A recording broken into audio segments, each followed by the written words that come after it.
Alors, rebonjour les amis des lames, ici c'est Jean qui vous retrouve pour une nouvelle vidéo de duel. Alors, cette semaine, on a deux couteaux, disons, haut de gamme, là, dans les plus chers que j'ai finalement. Donc, on a le très connu ici, iconique Spyderco Schmuck plutôt. C'est un couteau qui est très connu, qui est très cher aussi. Et vous avez le superbe aussi Kaiser VK1 FL. Donc, deux couteaux haut de gamme. Alors, on va commencer tout de suite.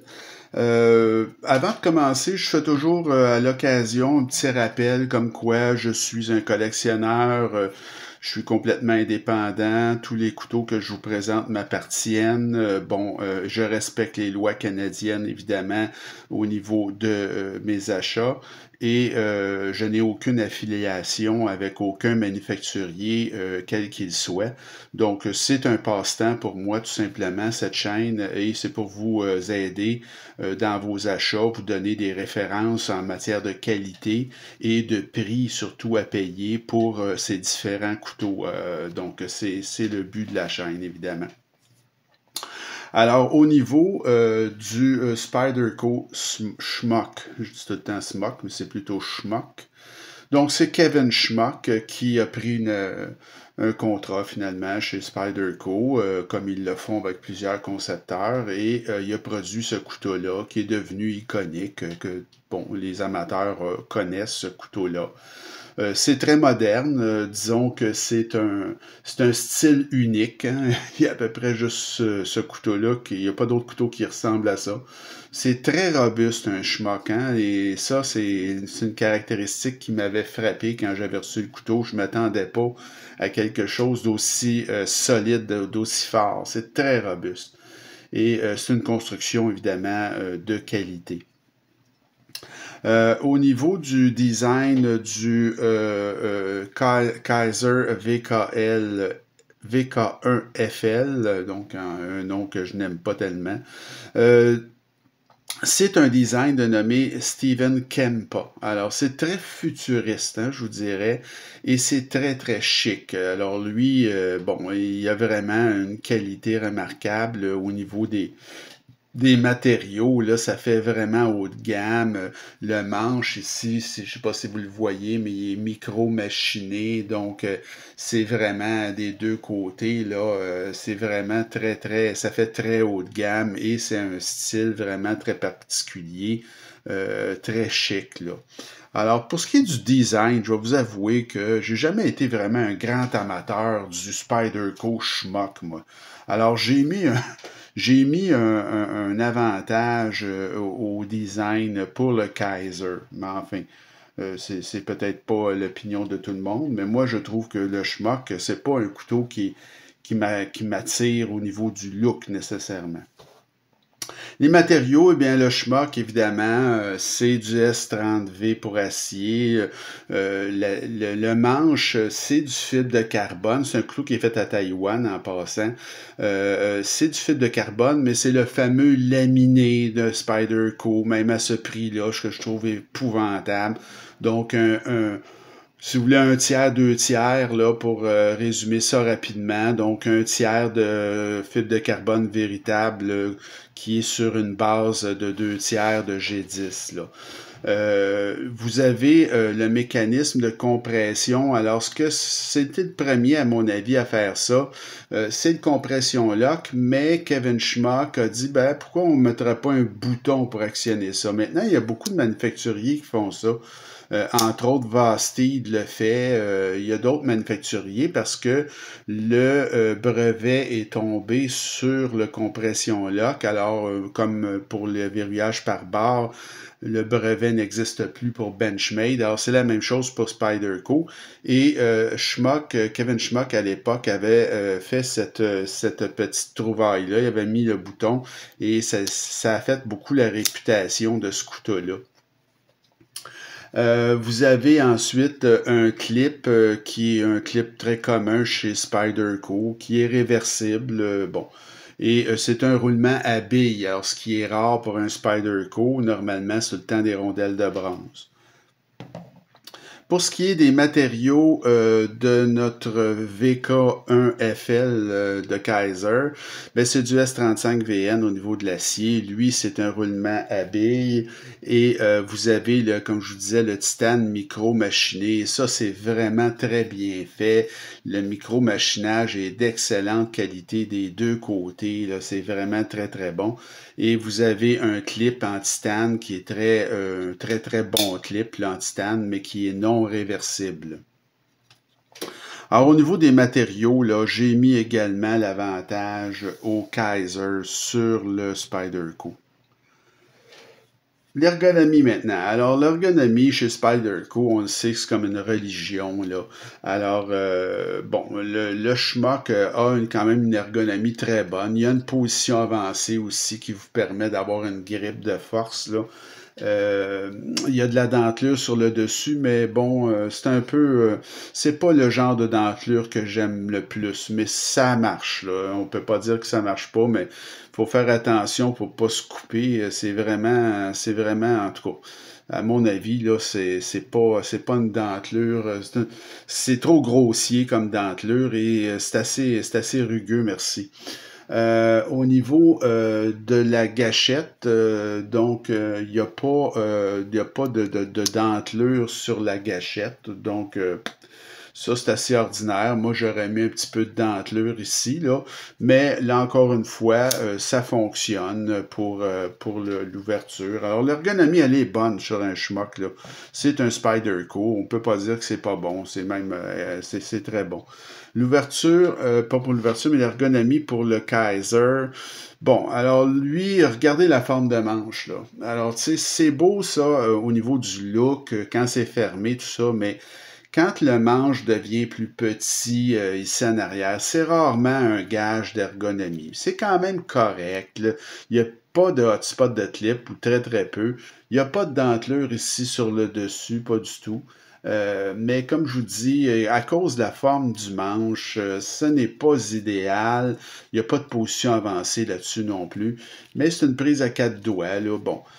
Mais c'est pas disons que c'est pas inconfortable, c'est correct. Mais je vous dis, j'ai mis l'avantage au Schmuck pour ce qui est de l'ergonomie. Pour ce qui est de l'action maintenant, alors, bon, le Schmuck, c'est vraiment très, très bon. Là, vous avez ce bouton-là. Évidemment, le mécanisme de verrouillage est très puissant. Là, c'est le mécanisme de Spyderco, là, compression lock, donc c'est très, très fort. Et c'est très facile, donc, de désengager la lame. Vous avez ici l'ouverture qui se fait avec la gâchette. C'est très rapide, c'est très bon. Au niveau du trou, je vous dirais là, que ça marche, mais le trou est pas grand. Hein? Fait que c'est pas génial.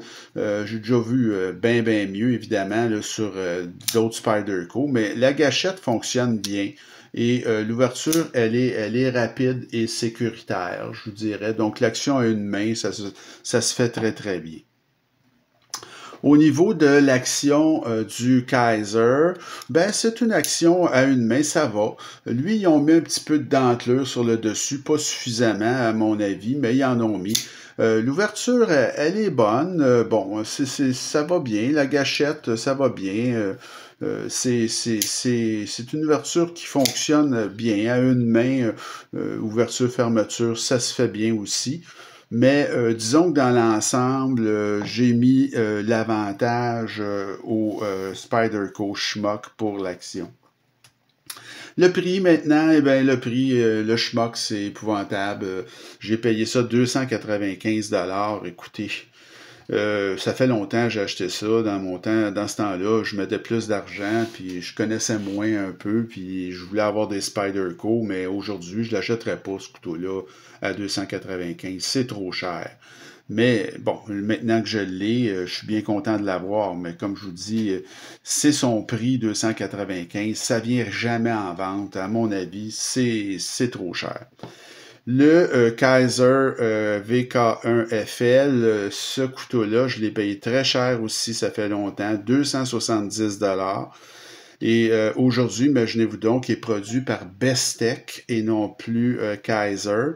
Et ça se vend chez Bestech 350 $. Par contre, je crois que l'acier, c'est du L-Max au lieu du S35VN. Alors, je vais mettre l'avantage quand même au Kaiser, même si je trouve ça très cher aussi à 270 $. Le poids, alors le Schmuck, c'est un couteau qui pèse quand même 3,7 onces ou 104 grammes. C'est correct. C'est le couteau fait 20 cm de longueur. Donc, oui, c'est bien. Je veux dire, c'est un poids qui est raisonnable. Il y a de la squelettisation. C'est correct. C'est pas trop lourd. Au niveau du Kaiser, lui, c'est aussi quand même bon, passable. Je vous dirais que c'est quand même bien. C'est le même poids finalement. C'est 3,8 onces ou 107 grammes pour un couteau qui fait pratiquement la même longueur que le Schmuck. C'est 19,98 donc centimètres. Donc c'est vraiment des couteaux de même taille. Alors pour ce qui est du poids, vous comprendrez, j'ai mis une égalité. Là, c'est pas assez. Il n'y a pas de différence notable. Pour ce qui est maintenant de la valeur, la valeur évidemment du Spyderco Schmuck, c'est très élevé. C'est un Spyderco iconique, fabrication à Taïwan, une qualité vraiment de fabrication indéniable, très très élevée. C'est un couteau qui a une grande, grande force, comme je vous dis. Là. Ça, c'est puissant, ce couteau-là, c'est effrayant, c'est très, très, très fort. C'est fait vraiment pour durer, mais c'est trop cher, à mon avis. Pour ce qui est du Kaiser, maintenant, la valeur est excellente. Comme je vous dis, c'est un très beau design. Les matériaux sont vraiment de qualité supérieure. C'est un très bel ajout à une collection. Mais sur ce, pour ce qui est de la valeur, je vais donner l'avantage au Spyderco Schmuck, qui est une icône, alors on ne peut pas vraiment se battre contre ça.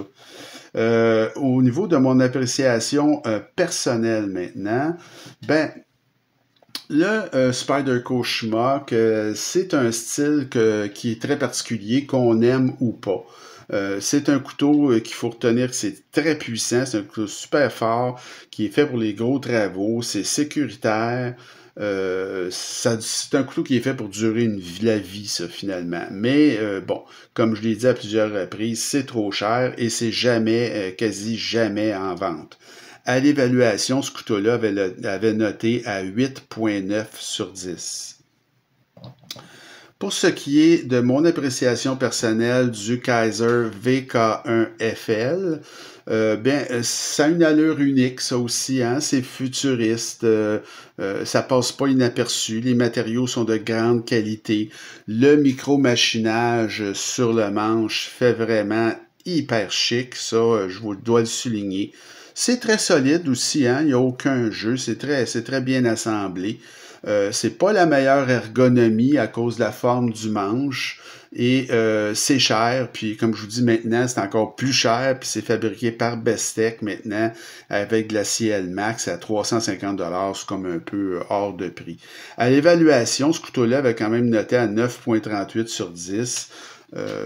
Alors voilà. Et pour terminer, j'ai mis une égalité au niveau de mon appréciation personnelle.